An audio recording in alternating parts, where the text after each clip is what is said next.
بسم اللہ الرحمن الرحیم. علی خامنہئی سپرد خاک. ٹرمپ کی جان خطرے میں ہے. ایران مذاکرات کرے گا یا مزاحمت. بلوچستان حملوں کے ماسٹر مائنڈ کا پتہ چل گیا. آپ دیکھ رہے ہیں مبشر لقمان چینل. میرا نام مبشر لقمان ہے. ایران میں ایک دور اپنے اختتام کو پہنچ گیا. لاکھوں افراد نے اپنے سپریم لیڈر آیت اللہ خامنہئی کو آخری سفر پر رخصت کیا. پوری دنیا کی نظریں آج بھی تہران پہ جمی ہوئی ہیں اور دنیا جاننا چاہتی ہے کہ ایران کا مستقبل اب کیا ہوگا. نئی ایرانی قیادت مذاکرات جاری رکھے گی یا پھر جنگ کا انتخاب کرے گی. اور اسی سوال کا جواب دینے سے پہلے میں آپ کو ایک ایسی سنسنی خیز خبر سے آگاہ کرنا چاہتا ہوں جس نے واشنگٹن، برسلز اور یورپ میں خطرے کی گھنٹیاں بجا دی ہیں. خبر یہ ہے کہ امریکن پریزیڈنٹ ڈونلڈ ٹرمپ کی جان کو سخت خطرہ ہے. اور یہ تہلکہ خیز انکشاف وال اسٹریٹ جرنل نے کیا اور رپورٹ میں بتایا گیا کہ اسرائیل نے امریکہ کو ایک خفیہ انٹیلیجنس وارننگ دی ہے جس میں دعویٰ کیا گیا ہے کہ ایران پریزیڈنٹ ڈونلڈ ٹرمپ کو نشانہ بنانے کی منصوبہ بندی کر رہا ہے.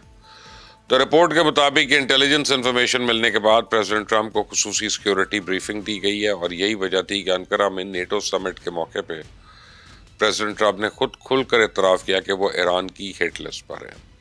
سنیں ذرا انہوں نے کیا کہا. You should have told me. You're an excellent reporter. You should have told me that years ago. Maybe I wouldn't have run. It's a very dangerous profession. No, I'm number one on the kill list for Iran. They're lovely people. I'm number one. So I don't know. I can't tell you that, but I don't really care because I'm doing my job and I'm doing it, I hope, better than anybody's ever done it. آپ نے سنا. اس کا مطلب یہ ہے کہ معاملہ محض قیاس رائیوں تک محدود نہیں ہے بلکہ امریکہ کی اعلیٰ ترین حلقے یقیناً خطرہ محسوس کر رہے ہیں. تو پریزیڈنٹ ٹرمپ بھی اس خطرے کا اظہار کسی سیاسی جلسے یا جلوس میں تو نہیں انہوں نے کیا. انہوں نے یہ بیان نیٹو سمٹ کے دوران دیا جہاں دنیا کے طاقتور ترین ممالک کے رہنما موجود تھے. تو کیا اب یہ سمجھا جائے کہ ایران کے خلاف جنگ اب ایک نئے مرحلے میں داخل ہو چکی ہے جہاں میزائلز، ڈرونز اور پراکسیز کے بعد اب براہ راست عالمی رہنما بھی نشانے پر ہیں؟ تو میرا ذاتی خیال یہ ہے کہ اسرائیل کی یہ انٹیلیجنس رپورٹ جھوٹی اور بے بنیاد ہے جس کا مقصد صرف اور صرف غلط فہمیاں پیدا کرنا ہے، امریکہ کو دوبارہ جنگ میں گھسیٹنا. اور آپ دیکھیں کہ ایران میں کل سپریم لیڈر کی تدفین تھی لیکن اس کے باوجود پورے ملک میں فضائی حملے ہو رہے تھے. ایران بھی کویت، بحرین اور یو اے ای میں امریکن اڈوں پہ جوابی میزائل داغ رہا ہے لیکن اس کے باوجود دونوں ممالک مذاکرات کی میز سے نہیں اٹھے. ایران کے وزیر خارجہ عباس اراغچی نے کل فیلڈ مارشل عاصم منیر سے فون پہ بات کی ہے. انہوں نے امریکن حملوں کو ایم او یو کی کھلی خلاف ورزی بھی قرار دیا لیکن دوسری جانب ٹرمپ انتظامیہ نے بھی کھلم کھلا اعتراف کیا ہے کہ ایران کے ساتھ ٹیکنیکل سطح کے مذاکرات جاری ہیں. اور نیتن یاہو کو یہی بات ہضم نہیں ہو رہی ہے کہ امریکہ اور ایران کے درمیان بات چیت ختم کیوں نہیں ہو رہی. تو نیتن یاہو ایران کے خلاف دوبارہ جنگ چاہتا ہے اور اس کے راستے کی سب سے بڑی رکاوٹ پاکستان ہے.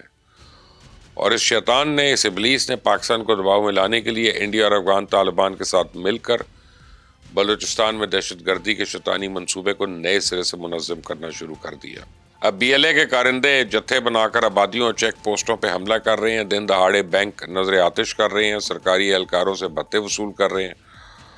اور ایسی خبریں بھی آ رہی ہیں کہ یہ افغان طالبان کے ساتھ مل کے ایک مشترکہ کرنسی لانچ کرنے کی منصوبہ بندی کریں جو بلوچستان کے ساتھ افغانستان میں بھی قابل قبول ہوگی. تو کیا آپ نے کبھی سوچا کہ بی ایل اے کی یہ مٹھی بھر کارندے اچانک سے اتنے طاقتور کیسے ہو گئے؟ اصل میں بھارت، افغان طالبان اور اسرائیل ان کے پیچھے ہیں اور اسرائیل مالی، عسکری اور ٹیکنیکل معاونت کر رہا ہے. بھارت منصوبہ بندی کرتا ہے، اسلحہ فراہم کرتا ہے. افغان طالبان اپنی سرزمین اور لاجسٹک سپورٹ فراہم کر رہے ہیں. تو آپ کو یاد ہوگا 2 مہینے پہلے مئی میں کوئٹہ میں مسافر ٹرین کے قریب ایک خودکش دھماکہ ہوا تھا. اسی دھماکے کے فوراً بعد سی آئی اے کے ایک سابق اینالسٹ لیری جانسن نے انکشاف کیا تھا کہ بی ایل اے نے یہ دھماکہ اسرائیل کی مدد سے کیا. تو اب سوال یہ ہے کہ اسرائیل بی ایل اے کی مدد کیوں کر رہا ہے؟ لیری جانسن نے ہی انکشاف نہیں کیا تھا بلکہ اسرائیل کو پاکستان پہ غصہ اس لیے کیونکہ پاکستان نے اس کے عزائم پورے نہیں ہونے دیے اور ایران کے ساتھ جنگ بند کرا دی. دوسرا اہم نقطہ یہ ہے کہ بلوچستان کی اسٹریٹجک حیثیت اسرائیل کے لیے بہت اہم ہو گئی ہے. وہ بلوچستان میں موجود بی ایل اے کو ایران میں لانچ کرنا چاہ رہا ہے، ٹھیک اسی طرح جس طرح بھارت کل عدم ٹی ٹی پی کو پاکستان میں لانچ کرتا ہے، ٹھیک اسی طرح جس طرح بھارت نے آزاد کشمیر میں جوائنٹ ایکشن کمیٹی کو لانچ کیا. آزاد کشمیر میں کل عدم ایکشن کمیٹی یوں ہی تو اچانک متحرک نہیں ہوتی ہے. لندن، پیرس، واشنگٹن اور جنیوا میں جوائنٹ ایکشن کمیٹی کے حق میں جو مظاہرے ہو رہے ہیں اسے تو یہی ٹروئکا منظم کر رہی ہے نا۔ اب سوال یہ ہے کہ کیا پاکستان حالات سے گھبرا کر پیچھے ہٹ جائے، امریکہ اور ایران کے درمیان ثالثی بند کر دے؟ تو میرا جواب ہے کہ نہیں۔ اس کی وجہ جذبات نہیں ہے بلکہ پاکستان کی خارجہ پالیسی، جغرافیہ، قومی مفادات ہیں۔ اور پاکستان کی خارجہ پالیسی پہ اگر گزشتہ کئی دہائیوں کی نظر ڈالیں تو ایک بات واضح نظر آتی ہے کہ پاکستان نے ہمیشہ کوشش کی ہے کہ مسلم دنیا اور مغربی ممالک کے درمیان پل کا کردار ادا کرے، نہ کہ کسی ایک فریق کا مستقل حصہ بن جائے۔ اور یہی وجہ ہے کہ پاکستان نے سعودی عربیہ اور ایران دونوں کے ساتھ اپنے تعلقات برقرار رکھے ہیں۔ چائنا کے ساتھ بھی شراکت داری ہے، امریکہ کے ساتھ بھی سفارتی رابطے ہیں، وہ منقطع نہیں ہیں ہمارے۔ تو آج اگر امریکہ اور ایران کے درمیان براہ راست رابطے محدود ہیں تو ایسے میں پاکستان جیسے ممالک کی اہمیت خود بخود بڑھ جاتی ہے، کیونکہ دونوں ممالک جانتے ہیں کہ جنگ کا نقصان صرف ان تک تو محدود نہیں رہے گا بلکہ پورے مشرق وسطیٰ اور جنوبی ایشیا اس کی لپیٹ میں آ سکتا ہے۔ اور یہ بھی حقیقت ہے کہ پاکستان کی سرحد ایران کے ساتھ ملتی ہے، تو دونوں ممالک کے درمیان توانائی، تجارت، سرحدی سلامتی اور دہشت گردی کے خلاف تعاون جو ہے ان جیسے کئی مشترکہ مفادات موجود ہیں۔ دوسری طرف امریکہ بھی پاکستان کو خطے میں ایک اہم ملک کے طور پہ دیکھتا ہے، خصوصاً ایسے وقت میں جب افغانستان اور مشرق وسطیٰ کی صورتحال ایک دوسرے سے جڑی ہوئی ہے۔ ایسے حالات میں اگر پاکستان ثالثی سے دستبردار ہو جائے تو نقصان صرف امریکہ یا ایران کا تو نہیں ہوگا بلکہ سب سے پہلے پاکستان کے اپنے قومی مفاد متاثر ہوں گے۔ ثالثی کا مطلب کسی ایک فریق کی حمایت کرنا نہیں آتا، اس کا مقصد بات چیت کا دروازہ کھلا رکھنا ہوتا ہے تاکہ غلط فہمیاں کم ہوں، ختم ہوں، کشیدگی قابو میں رہے اور جنگ کے امکانات کم سے کم ہوں۔ اسی لیے پاکستان نے ماضی میں بھی کئی مواقع پہ خاموش سفارتکاری کو ترجیح دی اور بہت سی ایسی سفارتی کوششیں ہوتی ہیں جن کا اعلان تو فوری طور پہ نہیں کیا جاتا، بعد میں معلوم ہوتا ہے کہ پس پردہ رابطے جاری تھے۔ اگر موجودہ حالات میں پاکستان کو یہ موقع ملتا ہے تو امریکہ اور ایران کے درمیان اعتماد سازی میں کوئی مثبت کردار تو ادا کرے، تو مجھے یقین ہے کہ اسلام آباد اس موقع کو ضائع نہیں کرے گا، کیونکہ پاکستان کے لیے اصل ترجیح کسی ایک کی فتحی شکست نہیں بلکہ خطے کا امن، معاشی استحکام اور اپنے قومی مفاد کا تحفظ ہے۔ لہٰذا یہ کہنا کہ پاکستان ان مٹھی بھر دہشت گردوں کے دباؤ میں آ کر اچانک ثالثی کا کردار چھوڑ دے گا تو میرے خیال میں یہ بات زمینی حقائق سے مطابقت تو نہیں رکھتی۔